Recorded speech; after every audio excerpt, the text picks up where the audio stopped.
Esta noche en Desde las Cámaras, la entrevista con Alejandro Armenta, senador de Morena, sobre la propuesta para considerar el litio como propiedad exclusiva de la nación. La suspensión provisional de la reforma a la Ley Energía Eléctrica y las acciones para promoverla desde el Legislativo. Y una conversación con el diputado Luis Mario Rivera, presidente de la Comisión de Medio Ambiente y Cambio Climático del Congreso de Sonora. Desde las Cámaras comenzamos.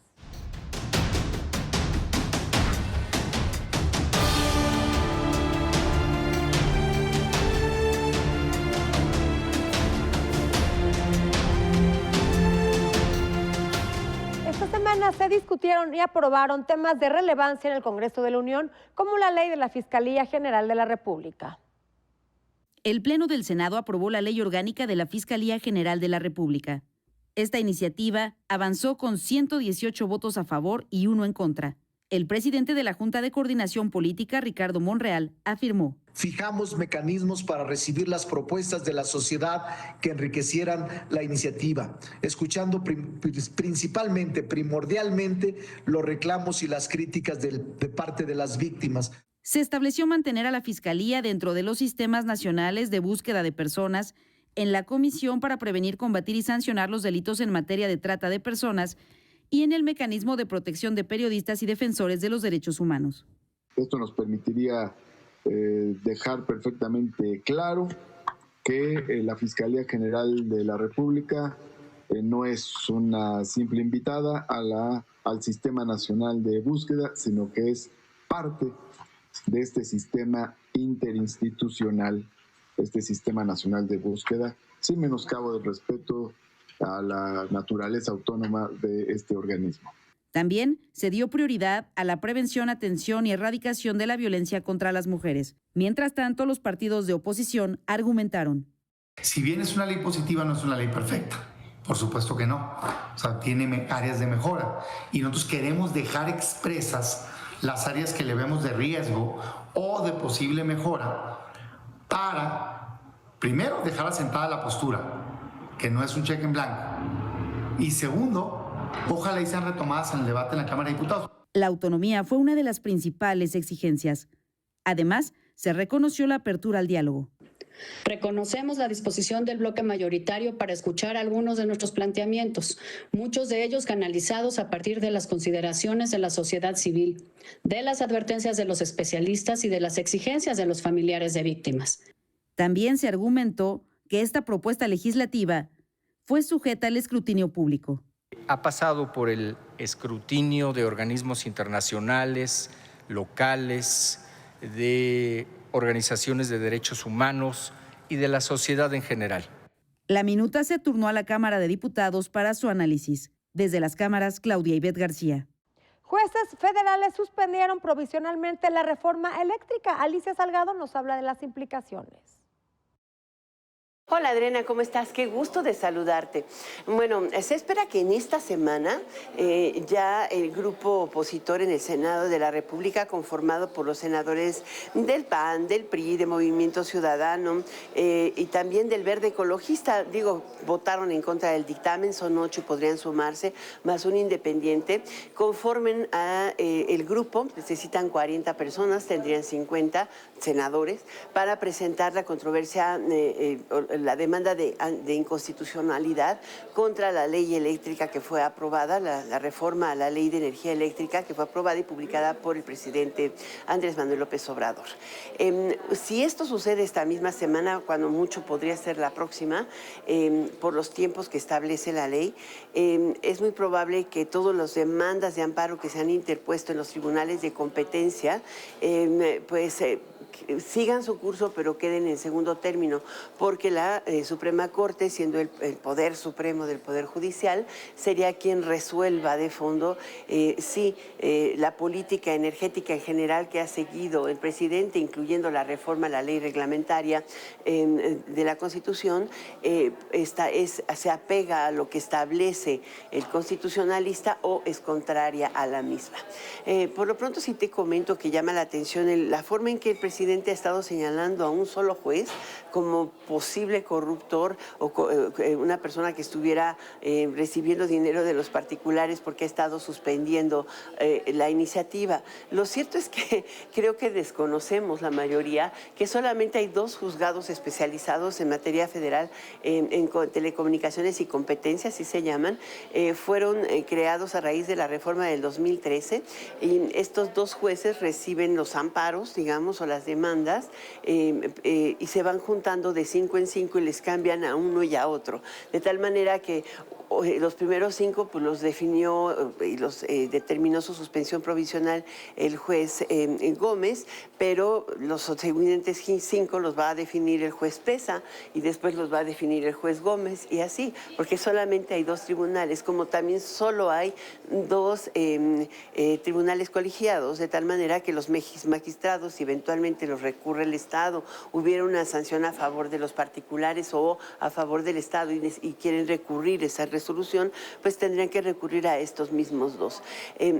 Digo, a veces el desconocimiento de esta estructura puede estar detrás de acusaciones flamígeras muy matutinas, ¿no crees tú? Yo pongo este tema bajo la lupa desde las cámaras. Gracias, Alicia. Y ahora vamos con la entrevista que nos preparó nuestro compañero Víctor Sánchez Baños al diputado Luis Mario Rivera, presidente de la Comisión de Cambio Climático y Medio Ambiente del Congreso de Sonora. Implementar políticas de protección del medio ambiente en el país no es tarea fácil. La lucha se da en diferentes frentes. Uno de los más importantes es el legislativo y en especial los congresos locales. El cambio climático genera temperaturas extremas en muchas regiones de la República.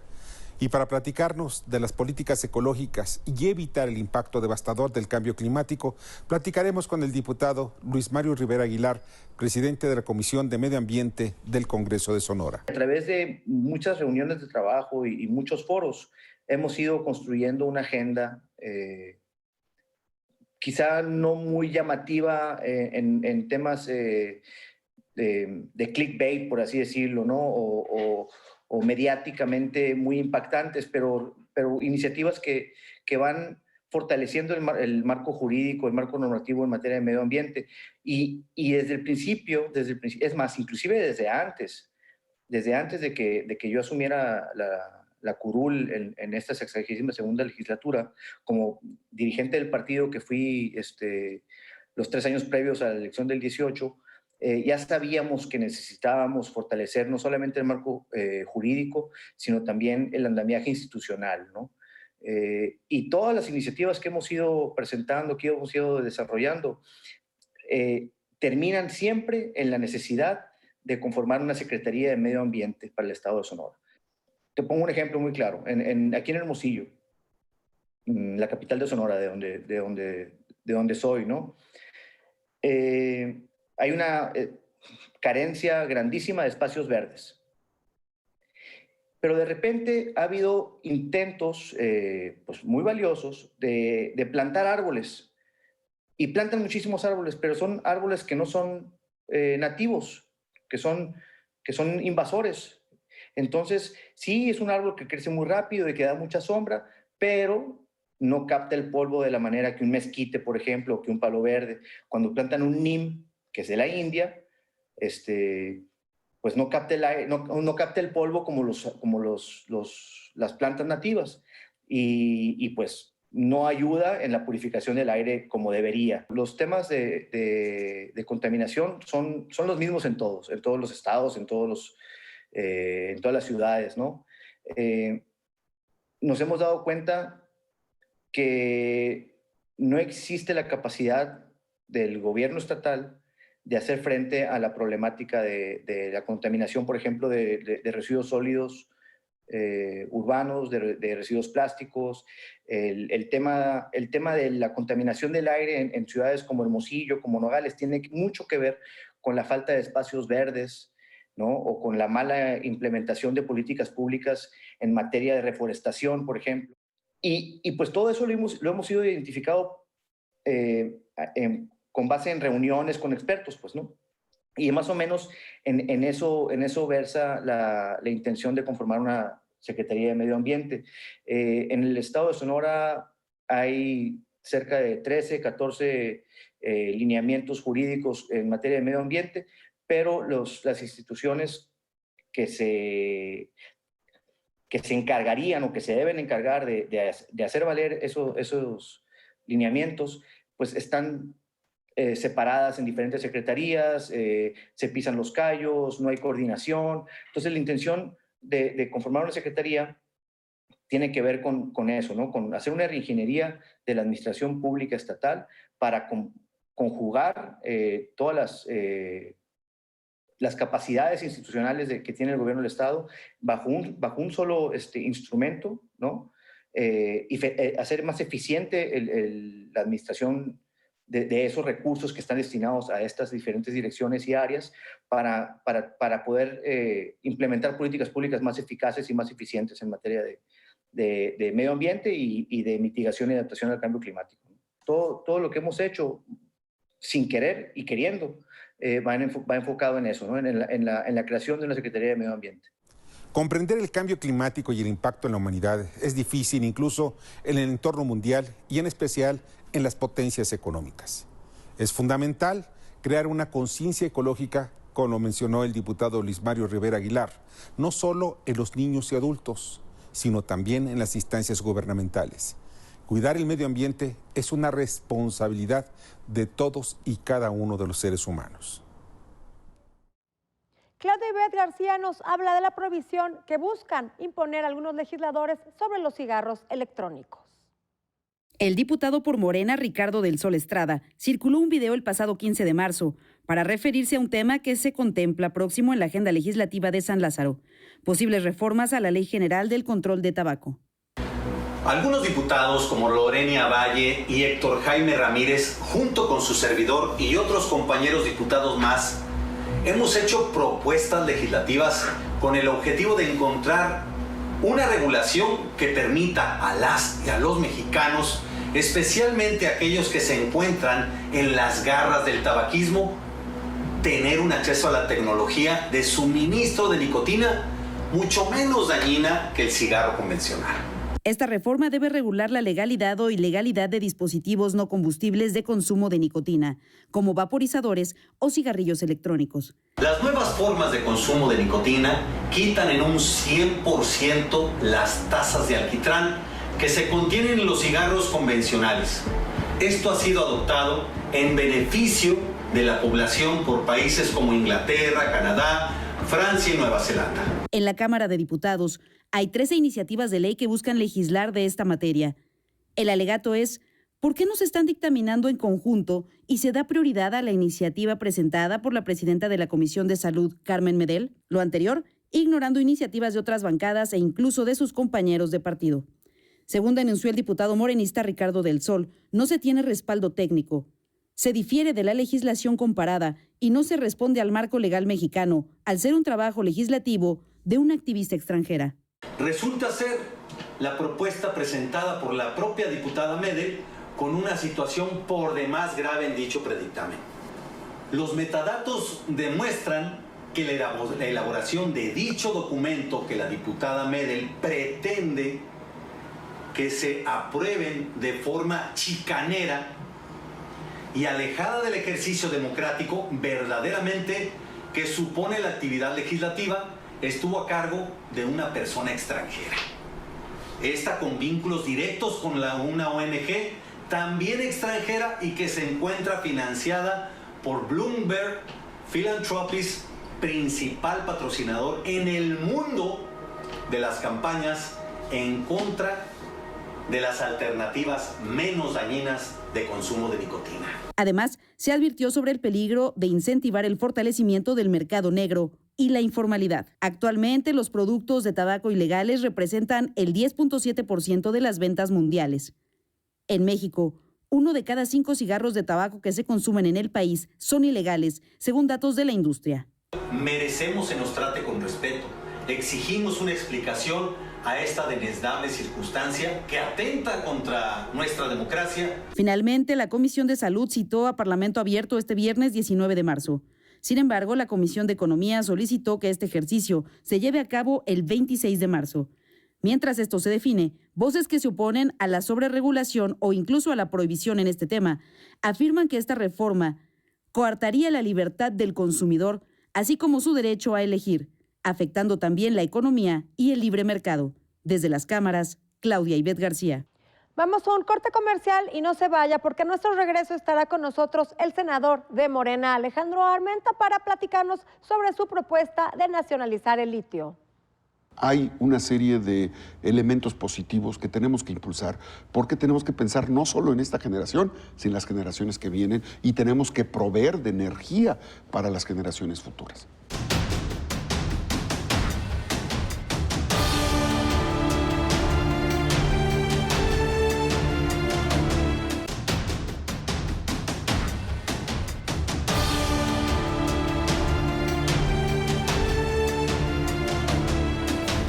En distintos foros a Puebla representa, de Izúcar de Matamoros, el senador Alejandro Armenta. En el artículo 27 quiere cambiar la Constitución para declarar al litio propiedad de la nación. Por estrategia de energía propone en el Senado. De eso y mucho más hablará nuestro invitado. Gracias por permanecer con nosotros. Ya está aquí con nosotros en el estudio de Desde las Cámaras el senador Alejandro Armenta, quien es el presidente de la Comisión de Hacienda en el Senado y además, bueno, trae la propuesta para nacionalizar el litio. Alejandro, pues es una propuesta, ahorita que me la comentabas, muy interesante. Para la gente que nos está ahorita viendo, empecemos por lo básico. ¿Qué es el litio? ¿Cómo se extrae? ¿Qué significaría nacionalizarlo y qué interés económico representa para nuestro país? Gracias, Adriana. Sin duda es muy importante que el litio sea que además de que es un mineral de alta conductividad eléctrica, el litio, para traducirlo muy concretamente, se ocupa para fabricar teléfonos, celulares. El litio lo vemos en todas las tablets que se ocupan de computación, en las computadoras, en los servidores, en todas las pantallas de los equipos tecnológicos, en toda la industria que existe en nuestro país. Las pantallas y los componentes de los ordenadores utilizan litio. En la industria farmacéutica, en nuestro cuerpo hay litio, ocupamos el litio. La industria agropecuaria utiliza el litio. ¿La industria agropecuaria en qué aspecto? Todos los componentes de sustancias para el proceso de industrialización de los alimentos ocupan litio. Así como hay una industria de la petroquímica básica y secundaria, se deberá desarrollar la litioquímica. Es un concepto real, la litioquímica básica y secundaria. ¿Por qué es importante la nacionalización? El litio tiene que estar en el rango constitucional igual que el petróleo, para que sea el Estado mexicano el rector para su aprovechamiento. Obviamente requerimos inversión pública, inversión privada, inversión extranjera, inversión nacional, pero lo fundamental es que el litio en México existen más de 250 millones de toneladas. México tiene el yacimiento más grande de litio y solamente en este momento las 31 concesiones que se entregaron a chinos, ingleses, canadienses, franceses, pero no se entregaron a mexicanos. Es un tema... O sea, son concesiones, que son minas que están aquí en México y que se entregaron concesiones extranjeros. Así es. ¿El gobierno otorgó estas concesiones? ¿En qué sexenio? En el sexenio anterior, en los sexenios anteriores, se entregaron estas concesiones. Lo que intenta esta iniciativa es que estas concesiones sean para inversión nacional. No, mira, no se trata de ahuyentar la inversión extranjera. Adriana, es muy importante decirlo. Nosotros queremos que el litio sea un instrumento para el desarrollo de nuestro país. Requerimos la inversión extranjera, pero necesitamos que el aprovechamiento, la explotación, la regulación sea nacional. Porque ningún país en el mundo de los que tienen el nivel entre los 5 o 10 países con mayor potencial económico, dejan de lado la generación de sus energéticos, proveer O sea, senador, pudiéramos hablar que, bueno, México, cuando en su momento tuvo grandes cantidades de petróleo, hoy por hoy pudiéramos hablar que México tiene litio y otros países no lo tienen. Tenemos ese privilegio que no está siendo explotado debidamente. Así es, exactamente es lo mismo. México tuvo el 4º lugar como productor de petróleo. Hoy es el 10º productor de petróleo y es el primer país importador de gasolina en el continente. México hoy está vendiendo el litio, lo están explotando empresas extranjeras, se lo llevan como arena de río en contenedores, se lo llevan, para poner la proporción, a $1 y nos lo regresan a $2 transformado. ¿Qué queremos? Que se desarrolle la industria del litio. Para poderlo transformar, así como las refinerías que refinan gasolina. Así es. Que aquí en México se pueda refinar el litio para poderse vender en lo que vale realmente. Así es. Por ejemplo, en una refinería de hidrocarburos no solamente se refina gasolina, no solo se produce gasolina, son 2.500 subproductos de la petroquímica básica y secundaria. En el caso del litio igual, las refinerías de litio van a tener más de 3.000 subproductos que la industria del sector primario, secundario y terciario van a ocupar. Por ponerte un ejemplo, este año se estima que se adquieren cerca de 2 millones de celulares en México. 2 millones. Esos 2 millones de celulares en México ocupan litio. A nivel mundial hay 5,000 millones de celulares. Esos 5,000 millones de celulares ocupan litio. Necesitamos que nuestro país genere el desarrollo industrial del litio. Se desarrollen polímeros, se desarrolle toda la industria, se generen y se construyan en nuestro país refinerías de litio, en lugar de estar importando el litio procesado para los componentes en las computadoras o en las tablets o en los televisores. Hoy tenemos ese enorme potencial.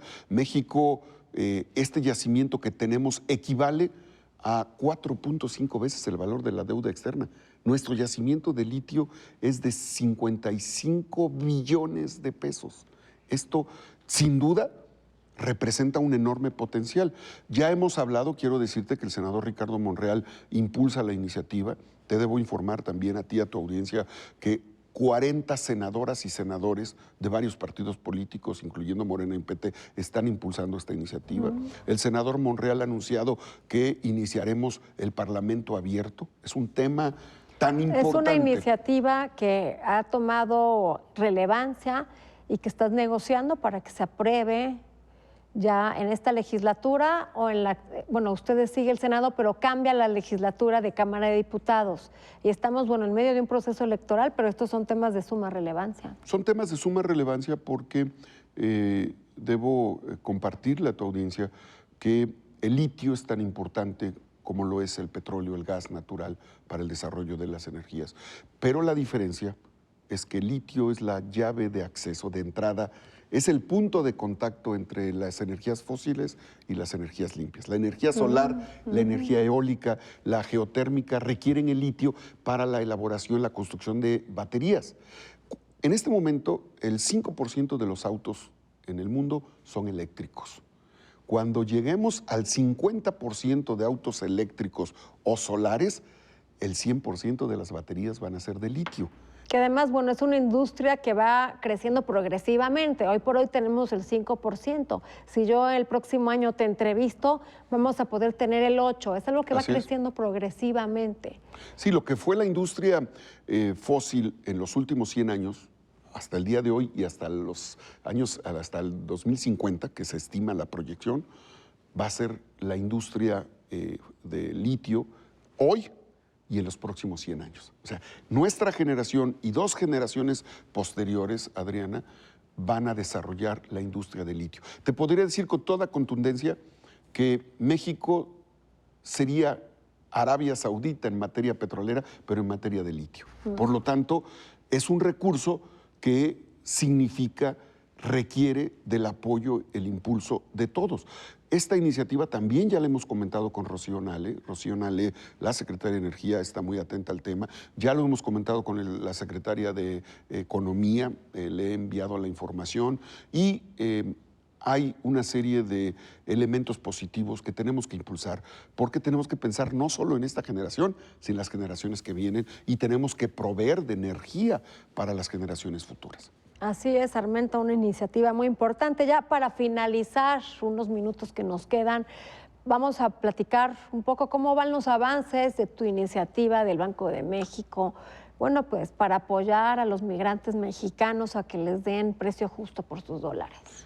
Quiero decirte con toda claridad que observo en la Cámara de Diputados disposición, he escuchado al presidente de la Cámara, al diputado Ignacio Mier, y a los integrantes de la Comisión de Hacienda muy dispuestos, han escuchado las opiniones del Banco de México, de la propia Secretaría de Hacienda, pero lo más importante, se está escuchando al sector productivo, turístico, a los migrantes, y estoy convencido de que esta iniciativa va a caminar, sin duda, porque es una iniciativa a favor de los trabajadores migrantes de nuestro país. Seguramente después de estas jornadas que están teniendo, tal vez el próximo mes, tenemos todavía marzo y abril para el trabajo legislativo y seguramente se hará lo correcto en la Cámara de Diputados y avanzará esta iniciativa que presentó el senador Ricardo Monreal a favor de los trabajadores migrantes, del turismo y desde luego del sector primario, de los empresarios micro, pequeños, medianos de la frontera norte y la frontera sur de nuestro país. Senador, pues muy importantes estas dos propuestas que nos traes hoy por hoy aquí desde las cámaras. Como presidente de la Comisión de Hacienda, muy importante tu labor. Gracias por estar con nosotros aquí, senador. Gracias a ti, Adriana. Gracias a tu audiencia por esta oportunidad de comunicación, como siempre. Se nos acabó el tiempo, pero no deje de vernos próximo jueves, 11:30 de la noche, en el único programa de la televisión que pone bajo la lupa el quehacer legislativo. Buenas noches.